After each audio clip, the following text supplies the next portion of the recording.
Item ಯಾವುದೇ ಇರಲಿ try ಮಾಡಿ ಆಚಿ ಚಿಕನ್ ಮಸಾಲಾ. ಬೆಂಗಳೂರಿನಲ್ಲಿ ಫುಟ್ಪಾತ್ ತೆರವು ಕಾರ್ಯಾಚರಣೆ ಸಾಗ್ತಾ ಇದೆ. ಪರ ವಿರೋಧದ ಮಧ್ಯೆ ಇದೀಗ ಬೆಂಗಳೂರು ಬಳಿಕ ಮೈಸೂರಿನಲ್ಲೂ ಕೂಡ ಜೆಸಿಬಿಗಳು ಘರ್ಷಣೆಯನ್ನು ಆರಂಭ ಮಾಡಿದ್ದಾವೆ. ಮೈಸೂರಿನಲ್ಲೂ ಕೂಡ ಫುಟ್ಪಾತ್ ತೆರವು ಕಾರ್ಯಾಚರಣೆ ಯಾಕೆ ಮಾಡಬೇಕು ಅಂತ ಹೇಳಿದ್ರೆ ಪಾದಾಚಾರಿಗಳಿಗೆ ಸುಲಭ ಸಾಧ್ಯವಾಗುವಂಥ ಮಾರ್ಗವನ್ನು ಬಿಟ್ಟುಕೊಡಬೇಕು ಅಂತ ಹೇಳಿ ಒತ್ತುವರಿ ಮಾಡಿರುವಂಥ ಫುಟ್ಪಾತ್ ತೆರವು ಕಾರ್ಯಾಚರಣೆ ಮೈಸೂರಿನಲ್ಲೂ ಕೂಡ ನಡೀತಾ ಇದೆ. ಅಕ್ರಮ ಆಸ್ತಿ ಮತ್ತು ಪಾದಾಚಾರಿ ಮಾರ್ಗಗಳ ಒತ್ತುವರಿ ತೆರವು ಆರಂಭ ಆಗಿದೆ. ಮೈಸೂರು ಪಾಲಿಕೆಯಿಂದ ಅಲ್ಲಿಯೂ ಕೂಡ ಜೆಸಿಬಿಗಳು ಘರ್ಜಿಸ್ತಾ ಇದ್ದಾವೆ. ಸಾರ್ವಜನಿಕರ ದೂರು ಕೂಡ ಬಂದಿದ್ವು. ಸ್ವಚ್ಛತಾ ಅಭಿಯಾನ ಕೂಡ ಆಗ್ತಾ ಇತ್ತು. ಒತ್ತುವರಿ ತೆರವು ಕ್ರಮಕ್ಕೆ ಈಗ ಮೈಸೂರು ಪಾಲಿಕೆ ಮುಂದಾಗಿದೆ.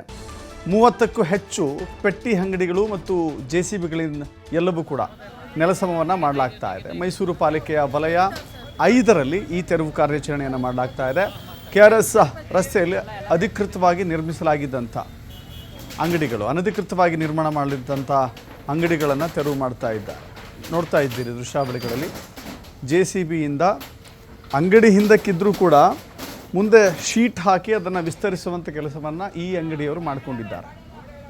ಈ ರೀತಿ ಪೆಟ್ಟಿ ಅಂಗಡಿಗಳು, ಶೆಡ್ಗಳು, ತಳ್ಳೋ ಗಾಡಿಗಳು ಅಥವಾ ಜಾಹೀರಾತು ಫಲಕಗಳು, ಬೀದಿ ಬದಿ ವ್ಯಾಪಾರಿಗಳು, ಐಸ್ ಕ್ರೀಮ್ ಪಾನಿಪುರಿ ವ್ಯಾಪಾರಿಗಳು, ಹೀಗೆ ಸಣ್ಣ ಪುಟ್ಟ ವ್ಯಾಪಾರಿಗಳು ಫುಟ್ಪಾತನ್ನು ನಂಬಿಕೊಂಡೇ ಜೀವನವನ್ನು ಆಶ್ರಯಿಸಿಕೊಂಡಿದ್ದಾರೆ. ಬಟ್ ಅದು ಶಾಶ್ವತ ಕ್ರಮ ಅಲ್ಲ ಅಂಥೇಳಿ ಈಗ ಬೆಂಗಳೂರನ್ನು ಮಾದರಿಯಾಗಿ ತೆಗೆದುಕೊಂಡು ಮೈಸೂರಿನಲ್ಲೂ ಕೂಡ ತೆರವು ಕಾರ್ಯಾಚರಣೆ ಸಾಗ್ತಾ ಇದೆ.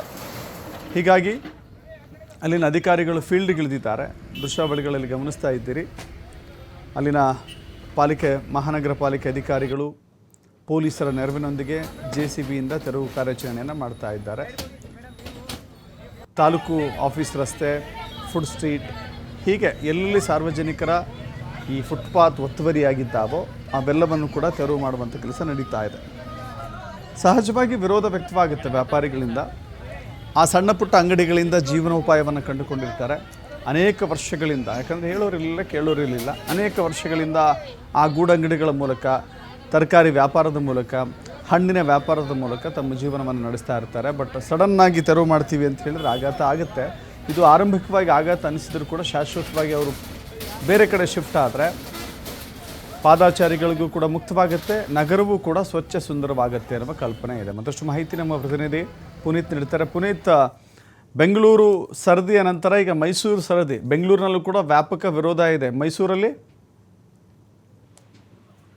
ಹೌದು ದಶರಥ್, ಮೈಸೂರಿನಲ್ಲೂ ಕೂಡ ಏನು ಬೆಂಗಳೂರು ಮಾದರಿಯಲ್ಲೇ ಮೈಸೂರಿನಲ್ಲೂ ಕೂಡ ಏನೀಗ ಪಾದಾಚಾರಿ ಮಾರ್ಗವನ್ನ ತೆರವುಗೊಳಿಸ್ತಕ್ಕಂಥದ್ದು ಇರಬಹುದು. ಅಂದ್ರೆ ಏನು ಅಕ್ರಮವಾಗಿ ಫುಟ್ಪಾತ್ ಅನ್ನ ಆವರಿಸಿರ್ತಕ್ಕಂಥದ್ದು ಏನಿದೆ, ಇದೆಲ್ಲದರ ಒಂದು ತೆರವು ಕಾರ್ಯಾಚರಣೆಯನ್ನ ಈಗಾಗಲೇ ಮೈಸೂರು ಮಹಾನಗರ ಪಾಲಿಕೆ ಆರಂಭಿಸಿರ್ತಕ್ಕಂಥದ್ದು. ಇಲ್ಲಿಯೂ ಕೂಡ ಬೆಂಗಳೂರಿನಂತೆ ಆ ವಿರೋಧಗಳು ವ್ಯಕ್ತವಾಗ್ತಾ ಇದೆ. ಯಾಕಂತ ಹೇಳಿದ್ರೆ ಫುಟ್ಪಾತ್ ನ ವ್ಯಾಪಾರವನ್ನ ನಂಬಿ ಬದುಕ್ತಾ ಇರ್ತಕ್ಕಂಥವರಿಗೆ ಸಾಕಷ್ಟು ಹೊಡೆತ ಉಂಟಾಗುತ್ತೆ ಅನ್ನೋದು ಒಂದು ಪ್ರಶ್ನೆ ಆದ್ರೆ, ಮತ್ತೊಂದು ಕಡೆ ಫುಟ್ಪಾತ್ ವ್ಯಾಪಾರಿಗಳೇನಿದ್ದಾರೆ ಇವರಿಗಾಗಿ ಒಂದು ಪರ್ಟಿಕ್ಯುಲರ್ ಆಗಿ ಒಂದು ಮಾರುಕಟ್ಟೆ ರೀತಿಯಲ್ಲಿ ಶೆಡ್ಗಳನ್ನ ನಿರ್ಮಾಣ ಮಾಡಿ ಅವರಿಗೆ ವ್ಯಾಪಾರ ವಹಿವಾಟಿಗೆ ವ್ಯವಸ್ಥೆಯನ್ನು ಮಾಡ್ತಕ್ಕಂಥ ಒಂದು ಕೆಲಸವನ್ನ ಈಗಾಗಲೇ ಹಿಂದೆ ಮೈಸೂರು ಮಹಾನಗರ ಪಾಲಿಕೆ ಹಲವು ಭಾಗಗಳಲ್ಲಿ ಮಾಡಿತ್ತು. ಮೈಸೂರಿನ ನಗರದ ಒಳಭಾಗದಲ್ಲಿಯೇ ಹಲವು ಭಾಗಗಳಲ್ಲಿ ಮಾಡಿದ್ರು ಕೂಡ ಅಲ್ಲಿಗೆ ಈ ಫುಟ್ಪಾತ್ ನ ವ್ಯಾಪಾರಿಗಳು ಅಷ್ಟರ ಮಟ್ಟಿಗೆ ಹೋಗಿರ್ಲಿಲ್ಲ. ಇಲ್ಲಿಯೇ ಏನು ವ್ಯಾಪಾರ ವಹಿವಾಟುಗಳನ್ನ ಮಾಡ್ತಕ್ಕಂಥ ಒಂದು ಕೆಲಸವನ್ನ ಮಾಡಿದ್ರು. ಇದರಿಂದಾಗಿ ಹಲವು ಬಾರಿ ಅವರು ಏನು ಈ ಒಂದು ಫುಟ್ಪಾತ್ ನಲ್ಲಿ ವ್ಯಾಪಾರ ವಹಿವಾಟನ್ನು ಮಾಡ್ತಕ್ಕಂಥದ್ದು ಇರಬಹುದು, ಜೊತೆಗೆ ಇಲ್ಲಿ ಪಾದಾಚಾರಿಗಳಿಗೆ ಸಮಸ್ಯೆಯನ್ನು ಉಂಟು ಮಾಡ್ತಕ್ಕಂಥದ್ದು, ಇದನ್ನೆಲ್ಲವೂ ಕೂಡ ಮಾಡಬಾರ್ದು ಅಂತ ಹೇಳಿ ಮನವಿಯನ್ನು ಕೂಡ ಮಾಡಲಾಗಿತ್ತು.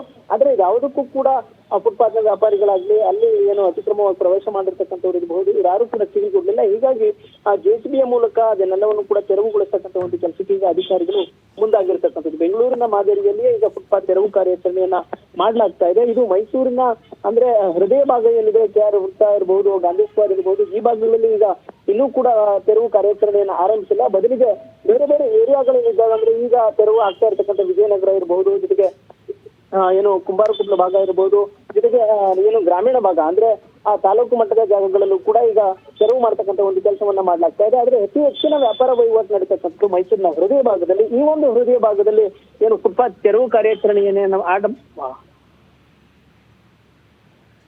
Okay, yes, thank you Puneeth.